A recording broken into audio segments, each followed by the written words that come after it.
Assalamualaikum. Welcome the students of class 5. Today we are dealing with the unit number 6, which is food and diet. So students, we are dealing at page number 56, 57 or 58, and the topic is bacteria and food. So let's start the lesson, and inshallah at the end of this lesson you will be able to explain about E. coli and Salmonella and also describe their effects on human body. And secondly, list the steps that can be taken to prevent food poisoning.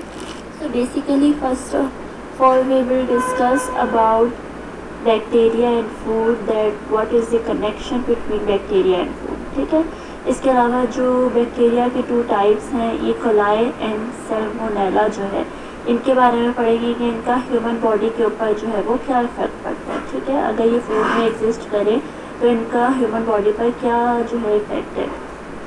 Next further we will discuss that how can we prevent ourselves from food poisoning.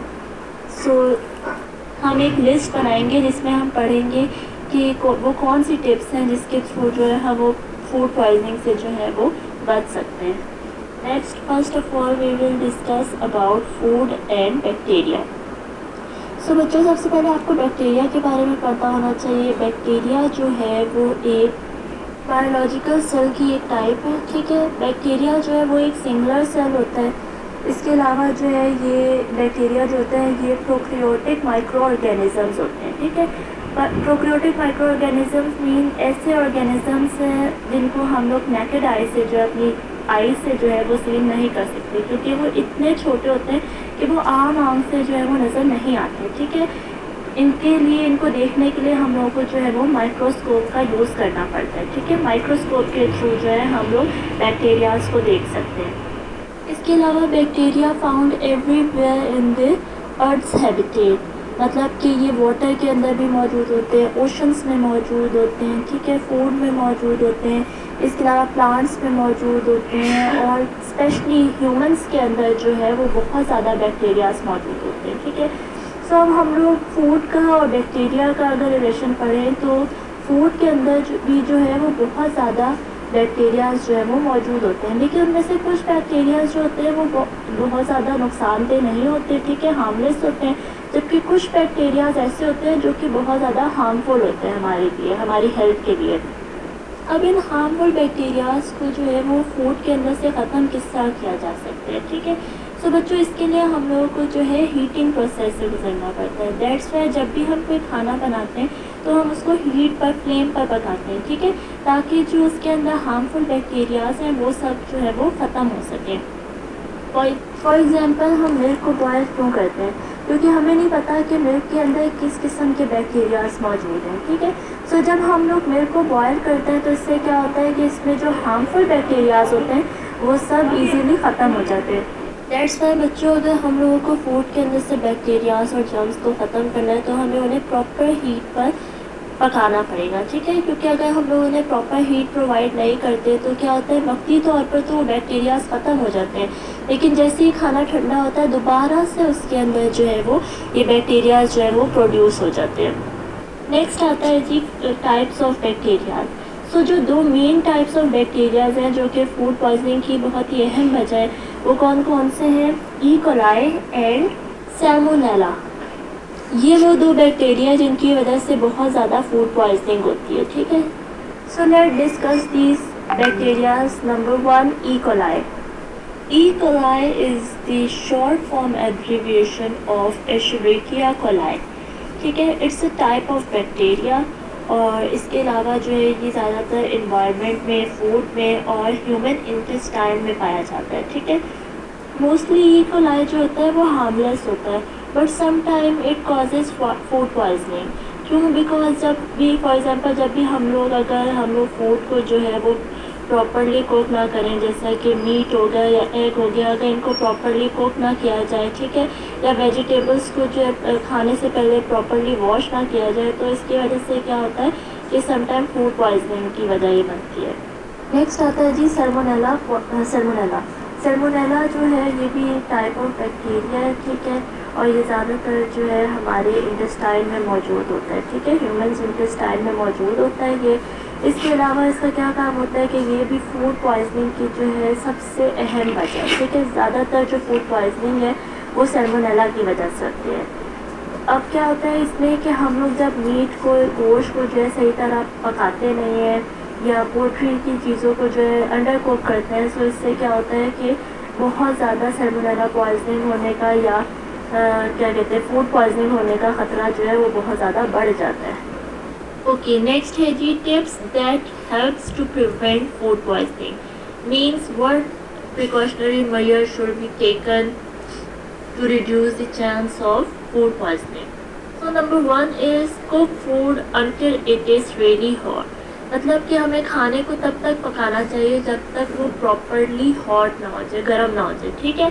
Because अगर हम लोग खाने को जो है वो ज़्यादा नहीं पकाएंगे तो इससे क्या होगा कि उसके अंदर जो बैक्टीरियाज मौजूद होंगे वो जो है वो ख़त्म नहीं होंगे, ठीक है, प्रॉपरली किल नहीं होंगे, जिसकी वजह से फूड पॉइजनिंग के बढ़ने का जो चांस है वो बहुत ज़्यादा हो जाएगा। तो हमें चाहिए कि हम फूड को इतना गर्म करें कि वो उस टेम्परेचर तक पहुँचे जिसमें हम लोग के जो है इजीली उस फूड को खा सकें और उसके अंदर जो बैक्टीरियाज और जर्म्स हैं वो ख़त्म हो सके।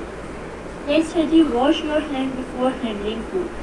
जैसे कि बच्चों आप लोग को पता है कि हम जब भी कुछ खाते हैं या जब भी कुछ बनाते हैं तो हमें चाहिए, ये सुंदर तरीका है कि हम लोगों को कुछ भी खाने से पहले या कुछ भी पकाने से पहले जो है लाजमी अपने हाथों को धोना चाहिए। बिकॉज हम लोग हाथों को साइंटिफिकली देखें तो हम डिफरेंट जगहों पर हाथों को लगाते हैं, ठीक है, सारा दिन में। तो उससे क्या होता है हमारे हाथों के अंदर डिफरेंट जर्म्स और बैक्टीरियाज मौजूद होते हैं और फिर जब हम खाना पकाते हैं या खाना खाते हैं तो ये बैक्टीरियाज और जर्म्स जो है वो उस फूड के अंदर जो है वो मिक्स हो जाते हैं, ठीक है, और इस वजह से फूड पॉइजनिंग जो होती है वो होने के चांसेस जो है उसके बढ़ जाते हैं। नेक्स्ट पॉइंट है do not chop food on a chopping board that has been used but not washed.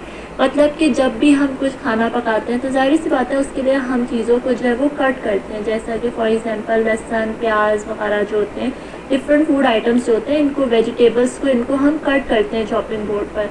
तो हमें चाहिए कि हम लोग जो है जब भी इन चॉपिंग बोर्ड्स का इस्तेमाल करें तो इनको इस्तेमाल करने से पहले हमें इन्हें प्रॉपरली वॉश करना चाहिए, ठीक है, क्योंकि जाहिर सी बात है हम लोगों ने पहले अगर जब इनको यूज़ किया हुआ होता है तो इसके अंदर जर्म्स मौजूद होते हैं, ठीक है, और बैक्टीरियाज डिफरेंट मौजूद होते हैं इसके अंदर। तो अगर हम उसी के ऊपर अगेन चॉप कर लेंगे तो वो बैक्टीरियाज और जर्म्स जो है वो फूड के अंदर जो है वो मिक्स हो जाएंगे। Okay, next point is do not let heated food set for too long before being eaten. मतलब कि हम लोगों को चाहिए कि ये नहीं कि अगर हम लोगों ने सुबह खाना पकाया उसको प्रॉपरली हीट किया और उसके बाद शाम को अगर हम वो खाना खाते हैं तो हम ऐसे ही खा लें, नहीं, हमें जब भी खाना खाना है ना तो उससे पहले हम लोगों को अपना खाने को प्रॉपरली गर्म करना है, ठीक है, बिकॉज क्या होता है कि क्योंकि बैक्टीरिया जो होते हैं वो एनवायरनमेंट के अंदर मौजूद होते हैं, ठीक है। तो अगर काफ़ी देर से पड़ा हुआ होगा कोई भी खाना तो उसके अंदर जो है वो उस खाने के खुराक के अंदर बैक्टीरियाज के मिक्स होने का चांस बढ़ जाता है, जिसकी वजह से खाना जो है वो बहुत ज़्यादा ख़राब हो जाता है, ठीक है।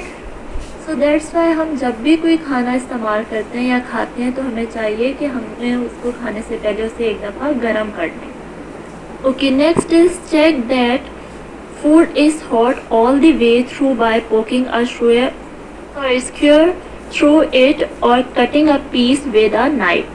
मीन्स कि जब भी हम लोग खाने को गर्म करते हैं तो सम टाइम ऐसा होता है कि खाने के अंदर फॉर एग्जांपल मीट ले लें अगर हम, ठीक है, या चिकन ले लें या कोई भी ऐसी चीज़ जिसको हम पका रहे हैं, ठीक है, तो हम लोगों को चाहिए कि जब हम उसको अच्छी तरह पकाएं तो उसके बाद हम लोग किसी भी नाइफ़ के थ्रू जो है उसको कट करके देखिए कि वो प्रॉपरली कुक हो गया या नहीं हुआ, ठीक है, क्योंकि सम टाइम ऐसा होता है कि बाहर से चीज़ गल जाती है लेकिन अंदर से जो होते हैं वो सही तरह से नहीं पकती, ठीक है। सो हमें फूड को तब तक पकाना चाहिए जब तक कि वो प्रॉपरली जो है वो प्रॉपरली कुक ना हो जाए, ठीक है, या जिसका गोश्त वगैरह है या कोई भी ऐसी चीज़ है जिसको गलना होता है वो प्रॉपरली गल ना जाए तब तक हम लोगों को चाहिए कि उस खाने को पकाते रहें। नेक्स्ट है जी food when heating so that the heat is evenly distributed. Means कि जब भी हम कोई खाना पका रहे हैं तो मुसलसल उसमें जो है हम चम्मच हिलाते रहें, ठीक है। इससे क्या होगा कि प्रॉपरली हीट जो है वो पूरे खाने में जो है वो पहुंच सकेगी, डिस्ट्रीब्यूट हो सकेगी, ठीक है। और मतलब खुराक के अंदर या उस फूड के अंदर जितने भी बैक्टीरियाज हैं वो सब ख़त्म हो सकेंगे। वरना अगर हम लोग उसके अंदर चम्मच नहीं हिलाते तो हीट एक तरफ से तो लगती रहेगी, बट ऊपर के जो बैक्टीरियाज हैं वो स्टिल मौजूद रहेंगे, ठीक है। चम्मच हिलाने से क्या होगा कि फूड जो है वो प्रॉपरली मिक्स हो जाएगा और जो हीट है वो तमाम फूड तक जो है वो प्रॉपरली डिस्ट्रीब्यूट हो जाएगी। नेक्स्ट है जी, do not reheat food more than once. मतलब कि हमें खाने को बार बार जो है वो गर्म नहीं करना चाहिए, ठीक है। मतलब समटाइम ऐसा होता है कि कोई चीज़ बनी हुई है, वो रखी हुई होती है, ठीक है। सो हम लोग क्या करते हैं, उसको दोबारा से गर्म करके खाते हैं। तो जब भी हम लोग बासी खाना जो है वो यूज़ करते हैं, सो उसमें जो है फूड पॉइजनिंग होने का खतरा जो है वो बहुत ज़्यादा होता है, ठीक है। तो हम लोग को खाने को जो है वो बार बार गर्म नहीं करना चाहिए। Next, last one is make sure that frozen foods are properly thawed before heating them. Means कि जो हम लोग फूड होता है, फॉर एग्जांपल मीट होता है या जो हमारे पास चिकन वगैरह होता है, ठीक है, जब हम इसको फ्रीज़ कर देते हैं, ठीक है।